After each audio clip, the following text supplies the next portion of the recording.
Freeman brings it out for a gain of 5. Well, the Big East begins conference play next week, and it's all on FS1, including a huge matchup on New Year's Eve between number 10 Xavier and 12th ranked Villanova. It's all on your home for Big East Hoops FS1 and streaming live on Fox Sports Go. With the hurry up, Matt Ryan gets it out to Julio Jones, and he gets another first down. I know you always say this in the second half, your opening drive, how important it is, but you can't say that anymore about this drive for the Atlanta Falcons. They've got to make sure that they give and have an answer for that last scoring drive by the Jaguars, because this is when the Jaguars team explode in the second half. They have about 70 yards more offense than the Falcons, but Atlanta leads by a touchdown. Here's Ryan, the pass is tipped, and it is intercepted by Pusluzny. Deflected by Jared Odrick, the defensive end. And I don't know if it's all on Matt Ryan. It's one of those circumstantial turnovers, but a turnover nonetheless, and another interception thrown by Matt Ryan. Those freaking O-linemen keep their hands down. No. Great play by Jared Odrick. He knows that he's not going to be able to get there for the sack. He's looking through the offensive tackle in order to get his hands up. And great catch by Pusluzny with that cast in his hand. Look at that big club on that right hand. This isn't a gimme right here, this No, catch. it isn't. And so the turnover, first by the Falcons, and gives the Jags the ball in Atlanta territory. And Denard Robinson picking up good yardage on first down, about 7. Now, if they can get him going on the ground, that'll open up everything for their offense. He's been kind of steady, then slow, and then steady. They need to have him turn it on here in the second half. Second down and 3. Carried 14 times last week, but the most prior to that was only 7 attempts. So he's seen more work than he normally does. And here he is again. Denard Robinson drives first down inside the 30 to about the 28. Picking up 4, and that's enough to move the chains for the Jags. There's Jared Odrick, former Dolphin. He told us he felt that the defense let the offense down when they lost to Tennessee by only 3 points a couple of weeks ago. He did. He said, you know, here comes our offense scoring all these points and having all this production, and we let them down. They bounced back without giving up a touchdown to the Colts last week. From the 29, Bortles stepping up, and he has Robinson free on the left side. And Robinson is pushed out of bounds by Justin Durant. About 5 yards or so shy of the first down. But what are they doing right now with this drive? They're staying ahead of the chains. They're not getting themselves in the 3rd and longs like they had in the first half of this football game. So Denard Robinson, terrific all-round game in place of their leading rusher T.J. Yeldon. Out for the second time this year. Second down and 4, and it's been Robinson all the way. They didn't think he played the whole game. And there is the keeper again by Bortles, trying to turn the corner. Hit down. At 2:45, you can do it and get the first down. He may be a little shy. We'll see where they spot it. But it's close. There's no denying that he was going for the first down on that one, lowering his head, knowing exactly where those chains were. Taking a big hit, but he is a big quarterback. He knocked Robert Alford back a few. Report as an eligible receiver. Alu back in. On 3rd and 1. Bortles numbers, 3rd down and 1.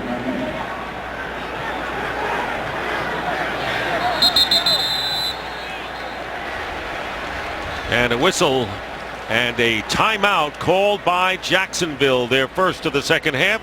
And time for a game break. Let's check in with Kurt Menefee. Well, at one point, the Giants and Carolina were tied at 7. Now it seems like a long time ago. Corey Brown, 20-yard reception from Cam Newton. Newton, 4 touchdown passes. They're cruising 28-7 in the third. David and Christina.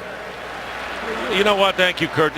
Teams are always, vulnerable to upset possibilities, and this team just keeps coming in and defying those things and win. The Jaguars have challenged the spot on the field, which indicated that Bortles was short of the first down. We'll be back. Today's game is sponsored by the new 2016 Ford Escape. Be unstoppable. We have a challenge. Bill Vinovich. They have to have enough to overturn this.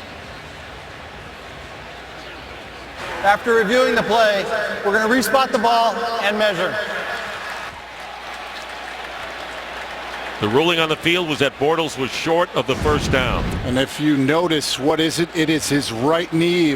That's why Atlanta threw the challenge flag. Right there, his right knee goes down. The ball in his body is not past the marker in the first down, so they get the challenge, and they get to hold on to that timeout. First down. So they measured it, and it was ruled that Bortles has a first down, so the call is reversed. They so still got the first down, but yet the good thing is for Atlanta, they kept the timeout. They still have 3.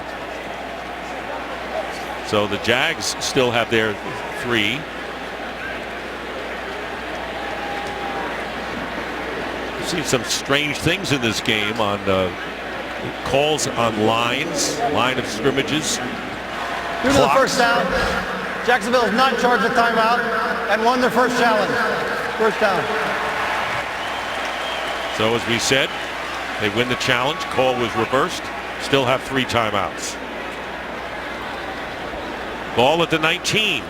1st and 10 for the Jags. Needing a touchdown to tie the game. Bortles stepping up, and he's got the safe guy, Denard Robinson. He's been there all game, and he's close to the first down there. Durant on the stop.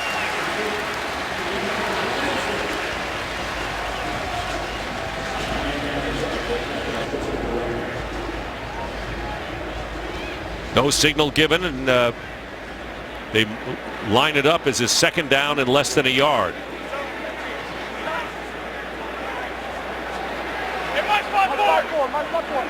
Boy, Robinson's been open all day to the left flank.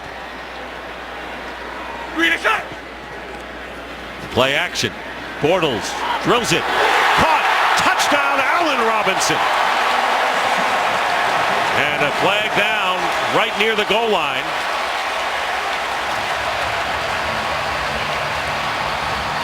So this will be a 9-yard touchdown pass. Defense number 21. Penalties decline. And pass interference against Desmond Trufant is declined. And it is a touchdown.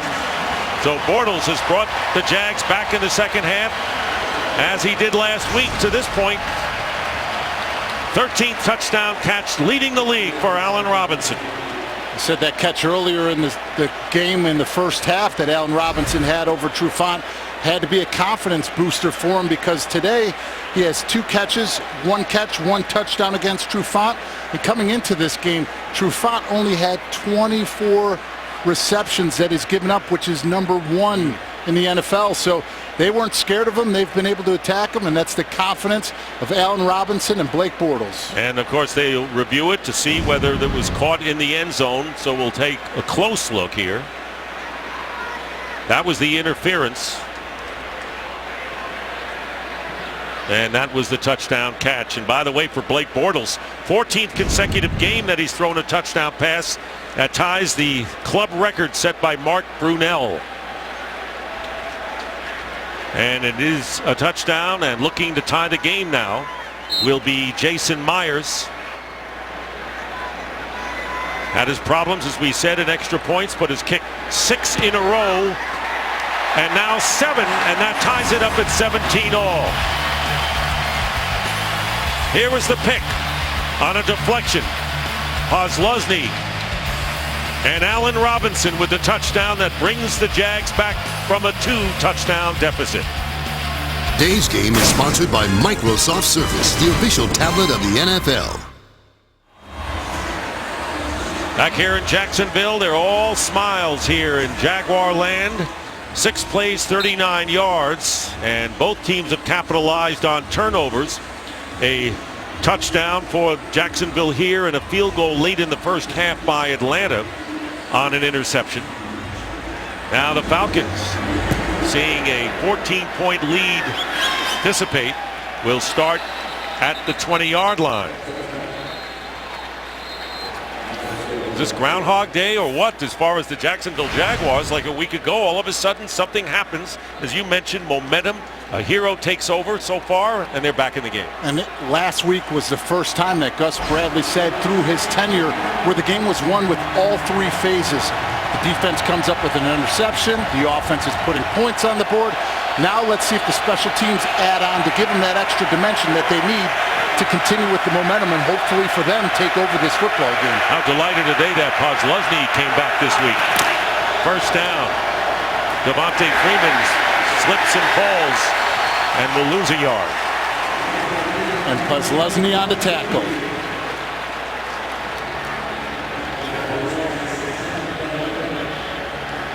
The energy that he brings to this defense. Jared Odrick pointed it out to us the other day. And you talked about Telvin Smith. This is a ferocious defense that is coming along in the lines of what Seattle has done with Gus Bradley in the past. Second down and 11.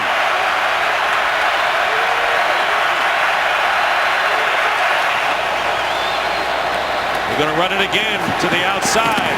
But the Jags are there again, and Podlesny is there again to stop Dante Freeman from breaking it. And that will bring up a 3rd and long. There he is right here, just showing the instincts and the want. Look at him run this down. He sees it clearly right away. He's able to outrun the offensive lineman. Mike Person had no chance of blocking him and cutting him off from that front side position. True veteran right there. That's what he's done today. 3rd and 11.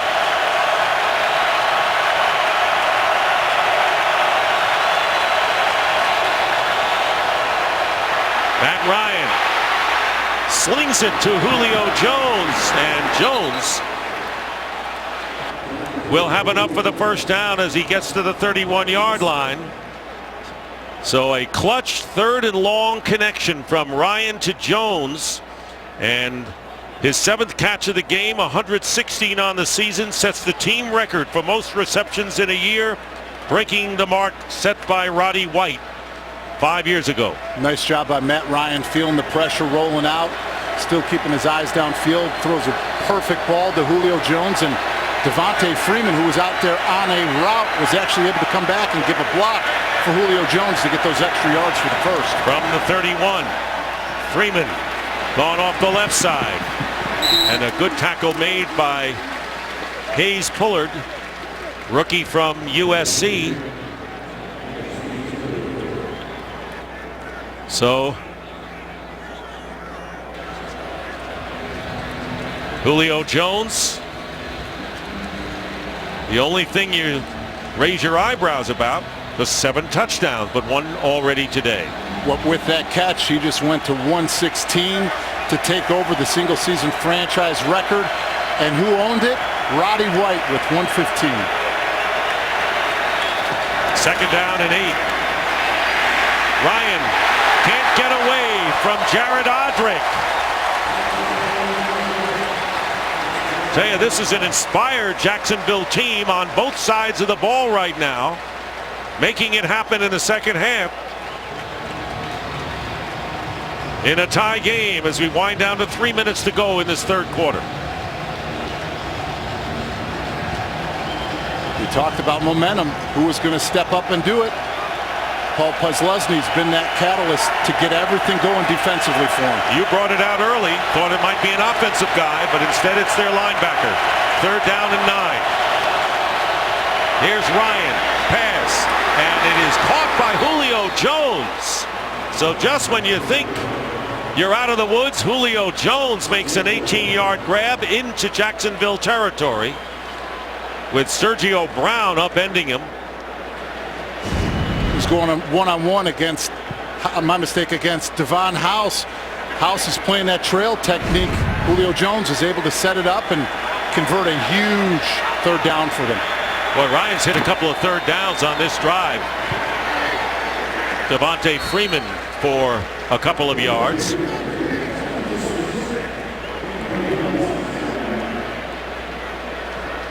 Matt Ryan's played a solid game today without question. Does have an interception. That was on a deflection.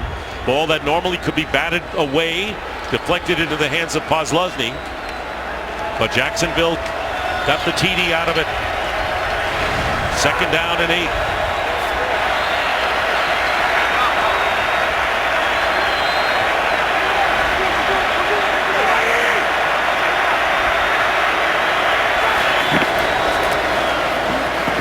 Freeman diving forward. And that will bring up 3rd down and long. Andre Branch making the play, one of the heroes last week against the Colts. Now it's 3rd and 7. 9th play of this drive coming up. We've seen a different philosophy compared to last week to this week. On 3rd downs, the Jaguars defense has only been rushing 4. They haven't been attacking and bringing the pressure. They've been relying on their front 4 to try coming up with a sack or a play. On 3rd down and 7. Matt Ryan's pass, and it's incomplete, intended for Nick Williams. And Devon House, and a flag is down. And now they have to separate some of the players from both teams. The penalty marker down in the secondary. House defending on the former Redskin.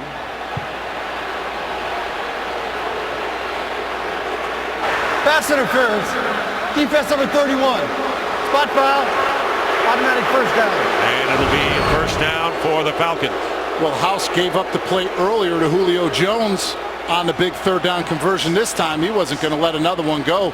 He has that right arm wrapped and grabbed around that number 5 on the back of Nick Williams' jersey, and you could see the pull and the tug.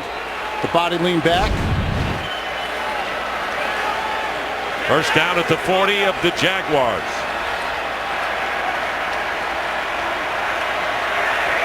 Under a minute remaining in the 3rd quarter. Here's Freeman.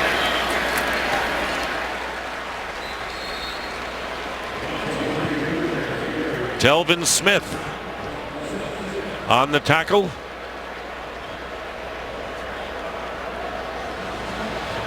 It'll be 2nd down and 7 for Atlanta.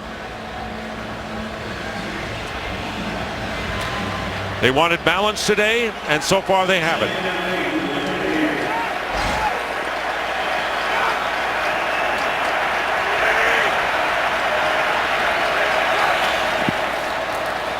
Second and 7, and going deep for Julio Jones. Devon House with help from Sergio Brown downfield. So Matt Ryan taking a shot here, and it'll be 3rd down and 7. Julio Jones is lucky that he didn't get a penalty, because you can see him completely push off at the end with his right arm. See that little shove?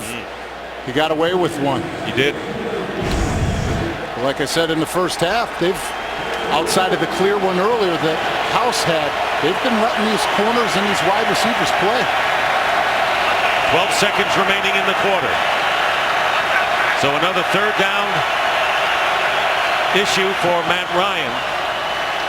His pass, and unable to hold on to it, was Justin Hardy, the rookie from East Carolina. He was there, and there was good pressure. Posluszny forcing Ryan to get rid of it in a hurry. And so 4th down. See Posluszny standing up right over the center sliding away from him, trying to just leave him for the back, but nobody blocks him. He's completely free to roam and get in the backfield and get that pressure on Matt Ryan, so he can't deliver an accurate ball and convert on 3rd down. So the Falcons will kick it away, and Paul Posluszny, playing with a cast on his right hand that was broken, has been brilliant today defensively for Jacksonville. Matt Bosher just trying to kick it within the 20 or 15, does even better than that, and it rolls dead inside the 10, but it's been all Jacksonville so far in the second half. We're tied. Fox NFL Sunday returns after these words. We begin the fourth quarter. Blake Bortles has 2 touchdowns, 1 as a runner. Denard Robinson has gained 41 yards. And he has had to handle the running back story. Allen Robinson, 3 catches for 57 yards and a touchdown. So while the Falcons didn't score, they kept their defense off the field for quite a while and pinned the Jaguars to the 10-yard line. Dick Stockton, David Deal, Christina Pink. As we begin the fourth. Bortles from the 5 swings it out, incomplete to Denard Robinson. Well, what's led to this second half turnaround for the Jaguars? Here's a touchdown to rushing by Blake Bortles on the naked. Here's a tip by Odrick to Buzz Leslie with a key interception. What does it do? It leads to a touchdown to Allen Robinson, and that's what those 3 plays have changed the momentum completely here in the second half. Falcons had the 17-3 lead in the first half. Matt Ryan threw to Julio Jones for 1. Dante Freeman ran for another fumble at the 10-yard line. Denard Robinson bobbles the ball but quickly covers up. Almost a big scare for the Jags. Shaking his head as he got up. It's about the exchange. He was looking downfield and he didn't feel the ball, and you saw it hit him right in the elbow. Been an Iron Man at running back today. We thought Joe Banyard, who had no carries coming in the game, would see some action. He signed Jonas Gray, the expatriate, during the week, but it's been all Denard Robinson. The biggest thing that he's done better this season than before is his pass protection. 3rd down and 10. Bortles. Trouble, and it loses the ball. Fumble, and the Falcons may have recovered, and maybe the Jags got it back. And it looked like Jeremy Parnell ended up with the ball when it looked like the Falcons had it first. Philip Wheeler is the one that's able to come through. You see him pulling, gets back to the back, retraces, and is able to get the big slam that gets that ball out, and Jeremy Parnell lucky enough to be able to recover it.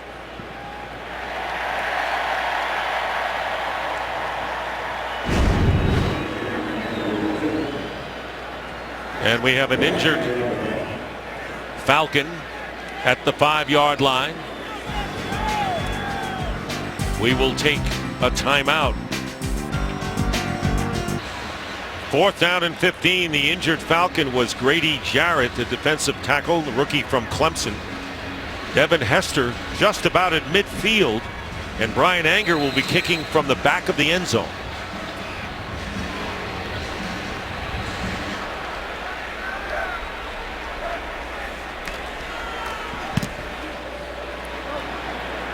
Backing up is Hester. Inside the 35, nothing. Great coverage by the Jaguars special teams, led by Hayes Pullard III. So Atlanta will have good field position in this tie game early in the fourth. Game is sponsored by Burger King. Now get 10 chicken nuggets for $1.49 only at BK.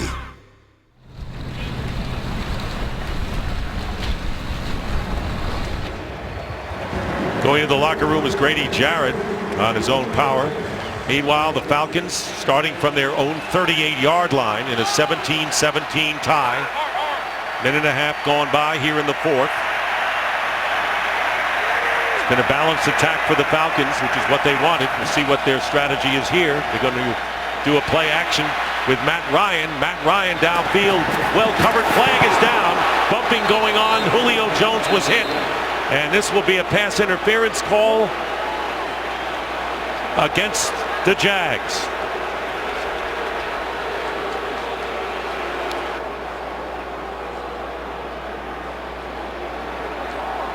Claiming that the ball might have been tipped. Pass interference. Defense number 50. Spot foul. Automatic first down. Telvin Smith guilty of pass interference, and it'll be a first down at the 31. A 31-yard penalty here, David.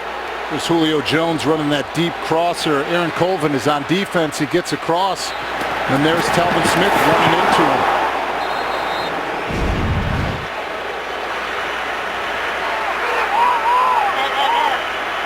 Falcons already in good position to break the tie, but we have so much time remaining in the fourth.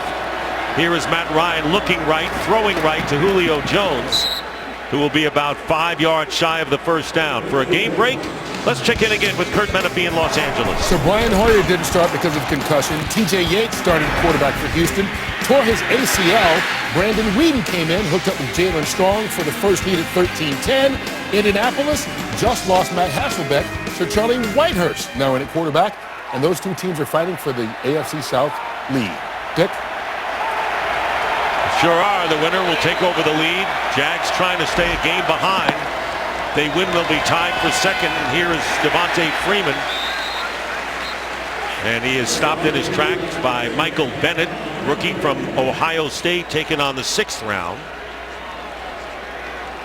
It's very interesting looking at the quarterbacks today, because if you look at Blake Bortles, how many of his receivers have caught balls today? 6. If you look at Atlanta, how many receivers have caught balls? 2. Julio Jones and Roddy White. This time they're going to send Justin Hardy and Julio Jones out to the right on 3rd down and 7.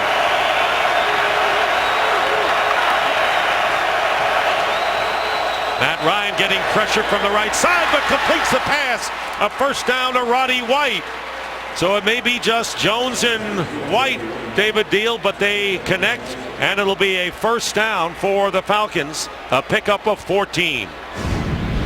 Big conversion for them. Roddy White gets the one-on-one, and he takes advantage of Nick Marshall. He hasn't played a lot of defensive back, and I was looking for that challenge earlier in the game. They didn't get it to him, but this time Roddy White showing that little elusiveness at the line of scrimmage, giving the stutter step and being able to run the inside slant. And a first down at the 14 for Atlanta. Started with good field position. Freeman will lose a yard as the Jaguars front clogs it up. Odrick and Posluszny, a couple of Nittany Lions combining on that play. They've done that a few times. I guess. 2nd down and 11. Remember, the Falcons started from their own 38-yard line. Already in field goal range for Shane Graham.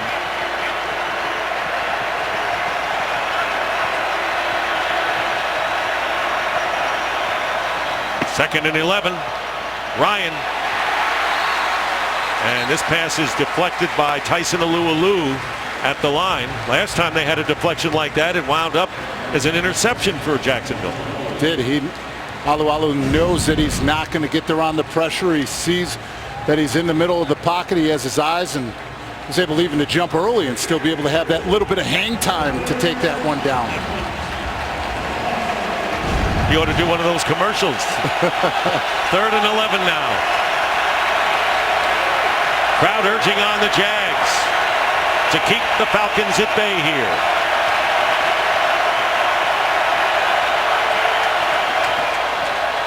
Matt Ryan's pass thrown behind Justin Hardy. And 4th down coming up, and Shane Graham will come on to attempt a field goal that would give the Falcons the lead. See Justin Hardy, the rookie, running the inside slant. You can't see him, he's on the outside of the screen, but he's running that inside slant. He beats Aaron Colvin on it, but that ball is thrown behind him. There's no way he's catching that football. Graham with a 34-yard attempt, connected earlier from 33.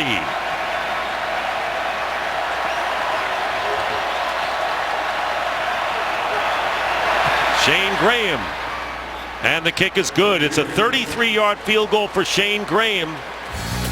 14-year veteran at age 38 gives Atlanta the lead.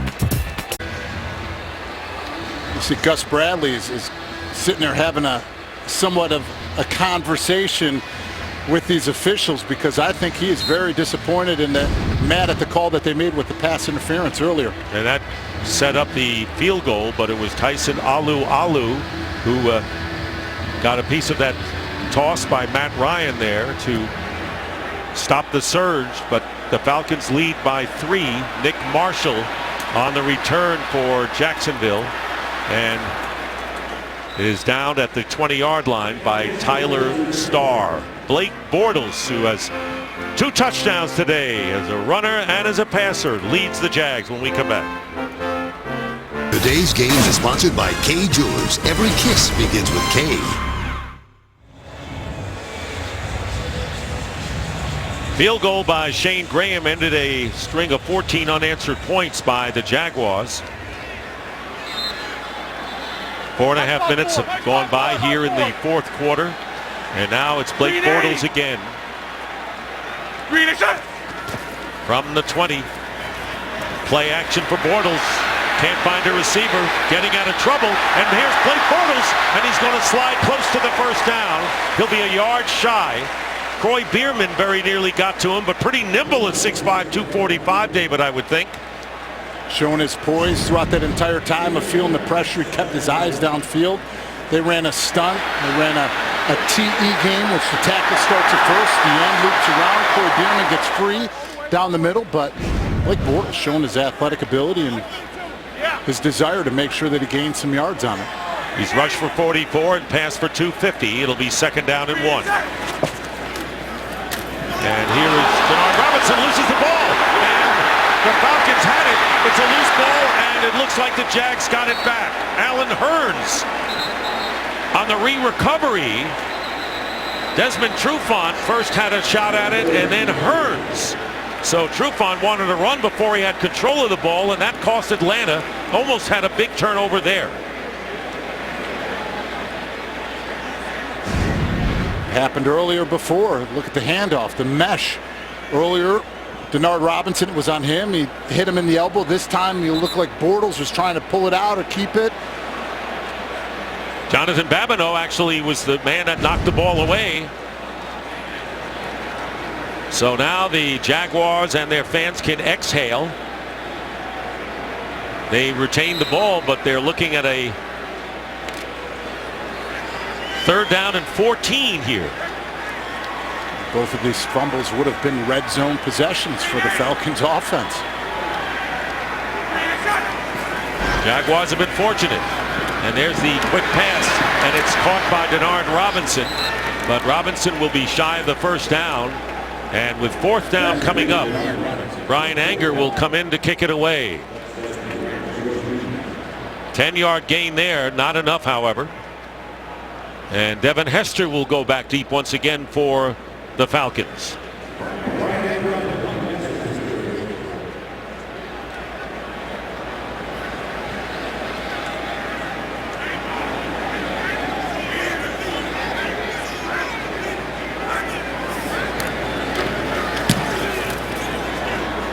And Hester with a fair catch at the 30 with 8:26 remaining in regulation.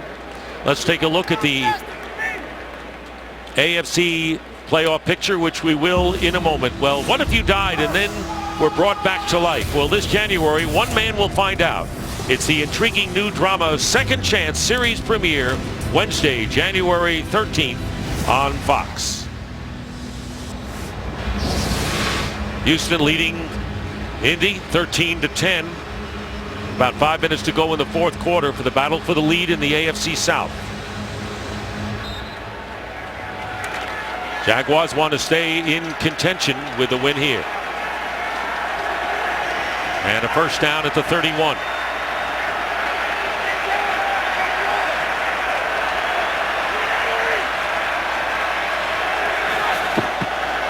The pitch to Devontae Freeman. And what a play made by Telvin Smith. The tackling machine at it again, David Deal. Showing his speed, instincts. Now Puzzluzny and him both have added that extra dimension. Here's Telvin Smith right in the middle. He clearly sees it. Once again, Mike Person has no chance of running him down. They try getting it into that outside toss, and Freeman, you're fast, but so is Telvin Smith. Loss of 4.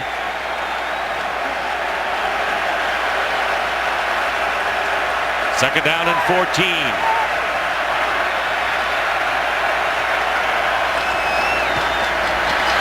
In the shadows, pass is caught by Devontae Freeman, trying to juke his way past Devon House. Can't do it, but gets 5.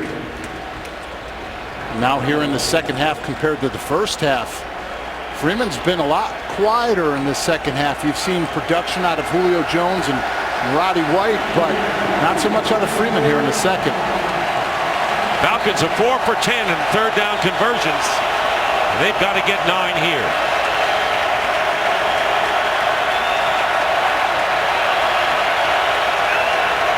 Leslie and Smith standing right over the center.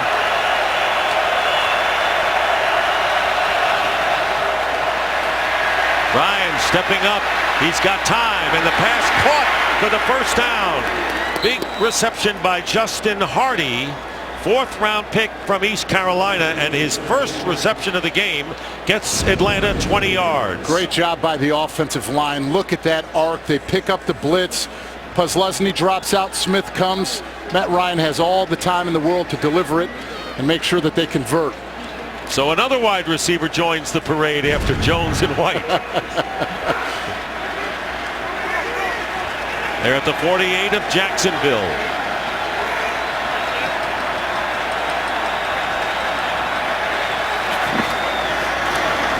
And here's Devontae Freeman.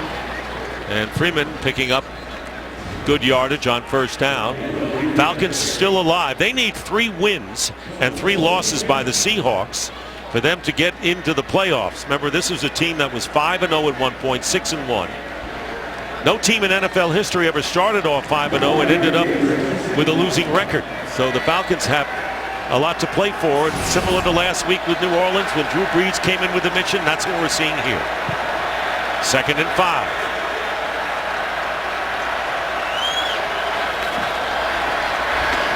Freeman stopped at the line of scrimmage by Jonathan Cyprien. No gain.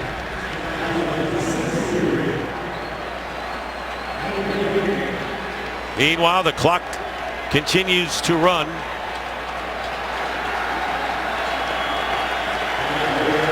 Telvin Smith.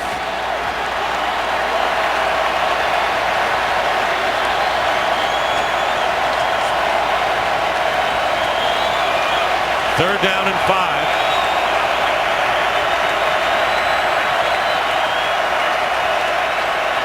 Roddy White going in motion on 3rd down and 5. Big play here. Matt Ryan completes it for the first down to Justin Hardy. So Hardy, the rookie, figures in 2 big receptions here on this drive to keep it going for the Atlanta Falcons. 9 yards on the play and a first down at the 34 of Jacksonville. The reason why is Matt Ryan has time. You see the little bunch look. Jacob Tamme runs the upfield. He runs out, but is able to come back in, find that hole in that cover 3 zone defense, and convert another huge 3rd down. Meanwhile, the clock continues to move. On the sidelines now is Hardy. Winding to 4 minutes remaining in the 4th.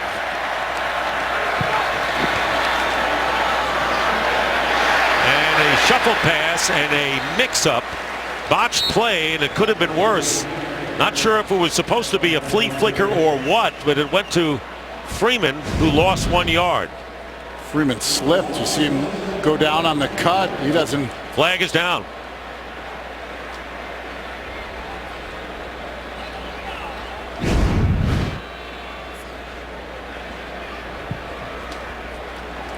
Pointing to Atlanta for the penalty.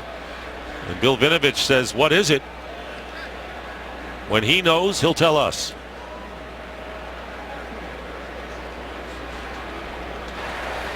Because of the missed exchange, the quarterback threw a forward pass. Number 84 is blocking downfield. Therefore, it's pass interference. Offense number 84.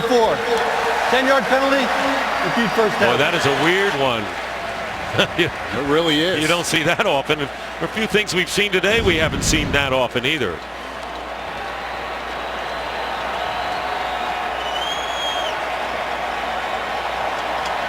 Please reset the game clock to 3 minutes and 58.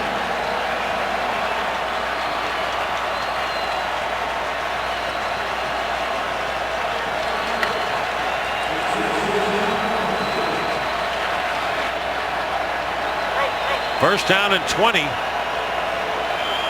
Bortles needs the ball on the field if Jacksonville is going to pull this one out, not just on the bench. First down and 20 on the 25. Matt Ryan getting out of trouble, and he completes it to Justin Hardy again. Another reception for Hardy, and he gets it to the 38-yard line. Still a long ways from first down yardage. Got 6 that time. They're taking their time. 4-minute drill. They're moving the ball. Hardy coming up big. This third catch on this drive. But you don't want to take your foot too much off of the gas here. 8th play coming up for Dan Quinn's Falcons. Julio Jones moves to the top of your picture, and Devon House is with him. Roddy White, Nick Marshall matched up at the bottom. Going to the right side, knocked down again. Andre Branch. That's the third time a Falcon, or I should say a Jaguar, lineman has gotten a piece of a Matt Ryan pass. One time it was intercepted by Buzz Lusney. Well, Ryan Schrader is trying to cut Andre Branch out here at the right tackle position because Roddy White and Freeman are running those outs and ins, and at that defensive end spot, if you don't get their hands down, they're going to do exactly this. Schrader unable to get Branch down and gets his hands up and gets the pass defense. So that brings up a 3rd and 13 from the 37.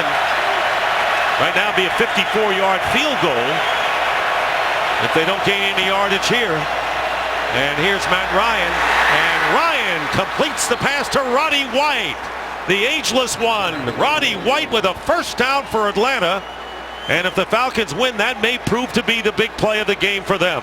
You know, you got to give this Atlanta Falcons offensive line some credit. Last week, 5 sacks, 11 quarterback hits. Look at the stoutness. They pick up the blitz. Matt Ryan is able to stay steady in the pocket, get his feet set, and throw it. 7 for 13 on third downs. None bigger than that 17-yard play. We have a timeout. Jacksonville calls their first timeout. Matt Ryan, 3 for 3 for 46 yards on third down in this drive. Needed 13 that time, and a 17-yard pass to Roddy White.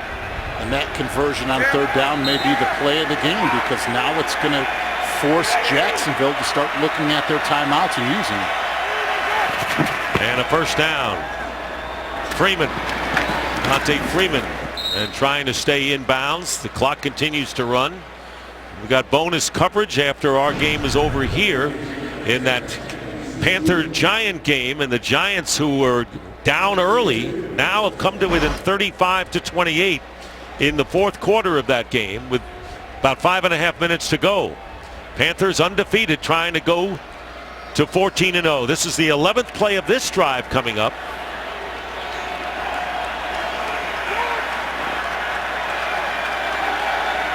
Ball is on the 18.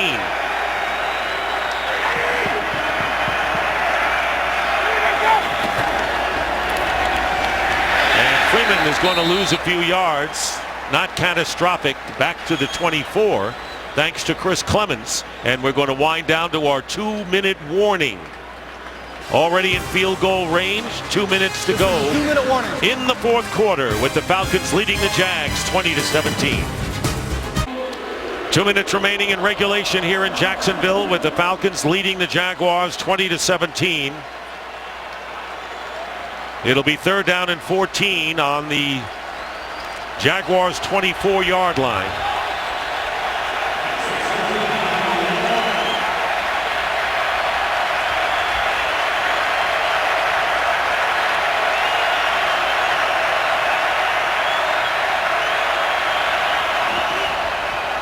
Matt Ryan dumps it off to Dante Freeman. Freeman to the 15. Freeman is going to get a first down inside the 10. A flag is thrown after Freeman was tackled. And you could see by the expression of Matt Ryan that it may not be a good thing for the Falcons. But we'll check and see. And an injured Falcon, and it's Freeman, and also an injured Jaguar, Josh Evans, the free safety. So maybe Ryan's discuss was over the possible injury to Freeman.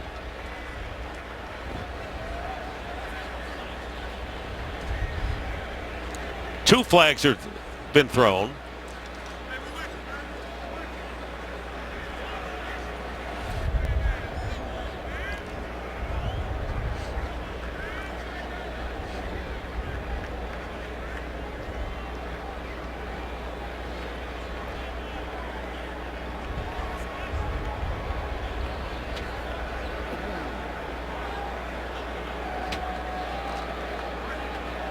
And Evans still on the turf.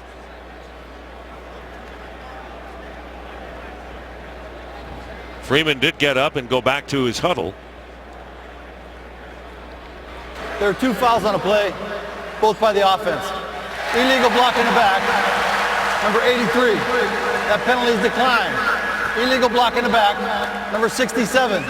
10 yards from the spot of the foul. Repeat, 3rd down. Andy Levitri. So the reaction by Matt Ryan was well founded, as the penalty against Atlanta will bring it back. And Josh Evans being helped off. There's Levitri with the block in the back on Colvin. And there's Tammy right there at the end of the play. Hit Cyprian in the back. Sergio Brown goes into the game. So now 3rd down and 14 from the 24, and that penalty nullified in Atlanta, 1st down, and the discussion between the officials goes on.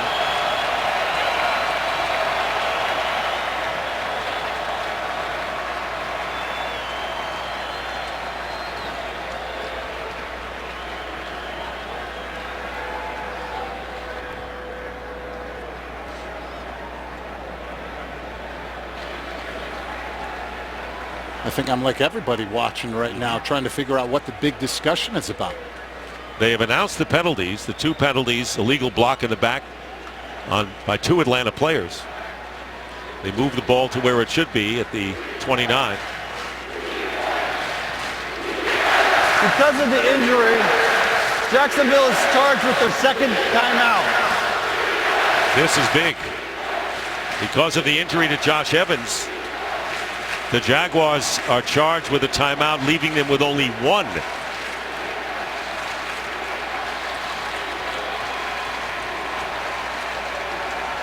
Delvin Smith worked on him on the sideline. He's back in the game. Been a tale of 2 halves. The Atlanta Falcons were up 17-3 at the half. The Jaguars tied it up with 2 touchdowns. It's been their MO in the 2nd half, and then with 10:28 to go, Shane Graham kicked a 33-yard field goal to give the Falcons the lead, which they have right now, and they've been impressive on this drive, where they are in field goal range, with a chance, if they get a field goal, to force Jacksonville to get a touchdown to win, and they only have 1 timeout left.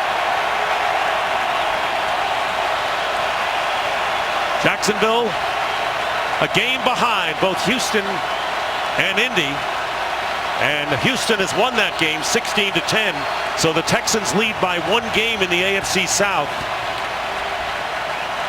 Indy's a game behind, but the Jaguars would have to come from behind to win this to move into a tie for 2nd with the Colts, a game behind. Falcons still alive for their wild card hopes. Long shot, to say the least.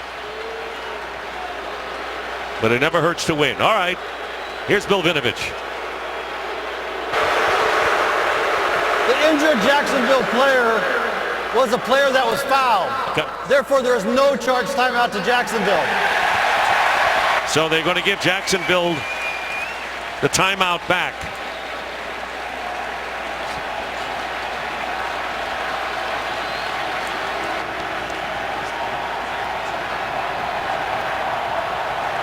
And it was because the player was fouled. He got hurt, but he was the victim of the Atlanta penalty. So 2 timeouts left for the Jaguars. It'll be 3rd down and 19 from the 29.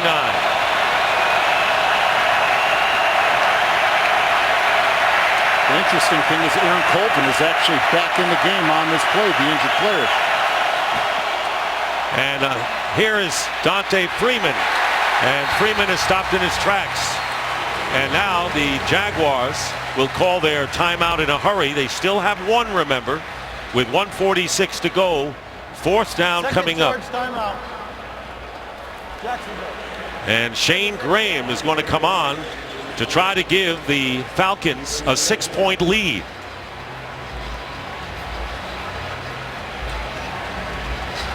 Graham 2 for 2. This will be his longest try today, 46 yards.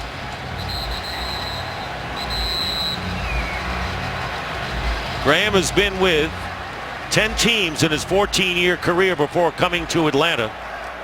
Most recently with the Saints. Taking over for Matt Bryant, who went on injured reserve. This is the fourth game for Graham. And a huge attempt coming up.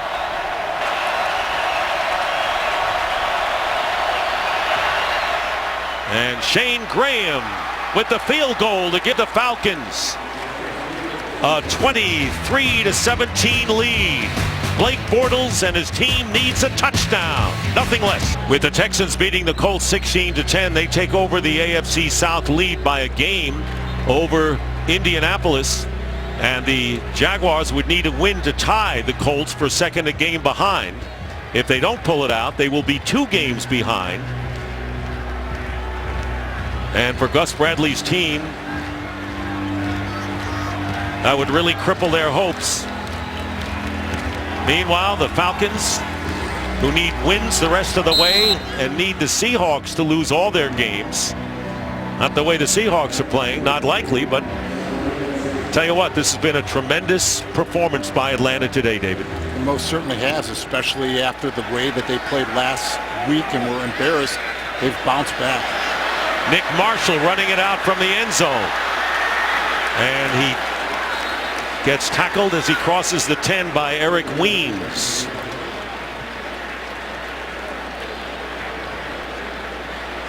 .137 remaining on the clock in the fourth quarter, and the Jaguars have 1 timeout remaining. This is Bortles' game-winning drive history.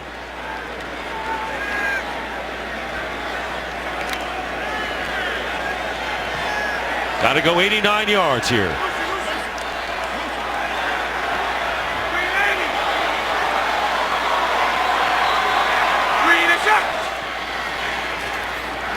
Inside his 5, and the pass is incomplete, and it was Nate Stupar defending against Denard Robinson. 2nd and 10. Now they're going to huddle back up. Quarterback's going to give a 2-play sequence. Offensive line, you know, you cannot have any penalties or give up any sacks. Wide receivers, after you catch the football, hand the ball to the official. You've seen wide receivers throw the ball, they're fumbling around, and you're wasting time, and it's lost teams games. 2nd and 10. And Bortles going downfield, and Marquise Lee makes the grab off the deflection. Trufant was defending him, and Lee hung in there. There's a flag down, however, at the 30-yard line.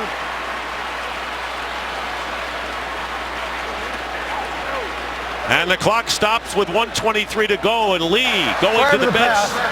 Illegal contact. Defense number 54. Penalties declined. Result of the play. And a 30-yard pass completion. Stupar's penalty is declined. What a catch.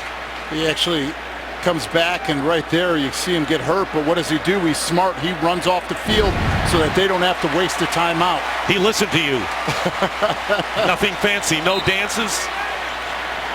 1:23 on the clock. First down. Bortles with a completed pass to Julius Thomas, and Thomas is tackled shy of midfield. Still 1 timeout left. They're not going to use it here. Getting close to a minute remaining. 2nd down and 3. Bortles, and Bortles goes down And now the Jaguars will have to call a timeout. Adrian Claiborne, the former Tampa Bay Buccaneer, with a sack and a loss of 7 yards.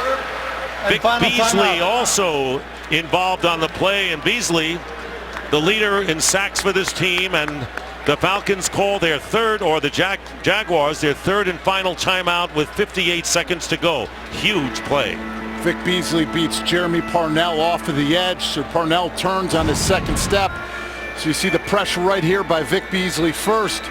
He gets a good jump. You see Parnell unable to get his hands on him, turns on the second step.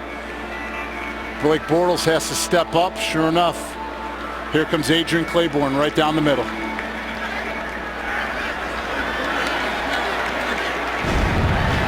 So the Jaguars are out of timeouts. It'll be a 3rd down and 10. 58 seconds on the clock. Bortles downfield, incomplete, just past Allen Hurns. Outstretched hands. Mike Hill with a game break. Mike. What a comeback in the Meadowlands. Giants down by 28 in the third to the undefeated Carolina Panthers on 4th and 5. Eli to OBJ. 28 unanswered points. We are tied at 35. Less than 2 minutes to play in this game. Time permitting, you'll see the end of this one in the Meadowlands. We sure will, Mike. Meanwhile, it's 4th and 10. Last-ditch effort here for the Jaguars. 4th down and 10 with 53 seconds to go. Blake Bortles pass incomplete, intended for Robinson, and the Falcons will take over on downs.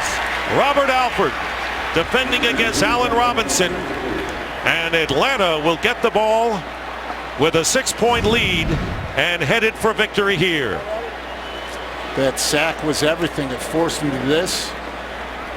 Nice turn up on the football. Alford able to get his left hand in there and knock it out and stop the opportunity and the drive and end the game. You know, David, even though Shane Graham gave him the lead with 10.5 minutes to go at 20-17, it was that last drive, and it was that 3rd down pass to Roddy White when it was 3rd and 14. They got 17 yards that really iced the game today. A tremendous victory for the Atlanta Falcons, and they will go to 500 at 7-7, breaking a 6-game losing streak. And it's similar to what Drew Brees and the Saints did to Tampa Bay a week ago, isn't it? It most certainly is. Right when you think a team is down and out and can't be embarrassed any more than they were against the Carolina Panthers, they bounce back and show grit and toughness and resiliency to fight their way back out and to come up with a win for their football team. So the Jaguars will drop to 5-9.